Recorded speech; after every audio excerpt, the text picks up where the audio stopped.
ជំរាបសួរពុកម៉ែបងប្អូននេះខ្ញុំចង់បង្ហាញពីអឺបច្ចេកទេសខ្លះក្នុងការយើងធ្វើជាដង្ហែប្រើចំហាយតកកចឹងខែក្តៅចឹងយើងចំណាយថាធុងមួយគេហៅកដុង30លីត្រប៉ុនយើងយើងចោះវាសងខាងមកហើយយើងទុក space វាប្រហែលជា2តឹកនៅបាតហើយយើងចាប់ដង្ហែចាប់អីទៅតបមកយើងរៀបចំដាក់តកកហើយយើងបើកទៅតិចបងប្អូនហើយនិយាយរួមទៅវាជួយឲ្យតិចល្អដូចជាដង្ហែដែលគេលក់ទៅតាមទីផ្សារដង្ហែចំហាយ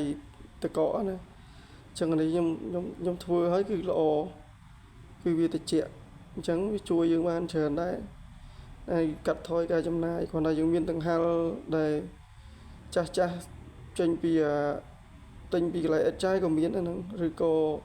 កន្លែងផ្សេងដែលយើងគិតថាអាចដាក់ដូចរូបយើងអញ្ចឹងបងប្អូនមើលទៅវារបៀបអញ្ចឹងហើយការចំណាយយើងអត់ពិបាកអស់ច្រើនទេកដុងទឹកសុទ្ធមួយហើយដង្ហែនឹងមួយទេអរគុណច្រើនបាយបាយ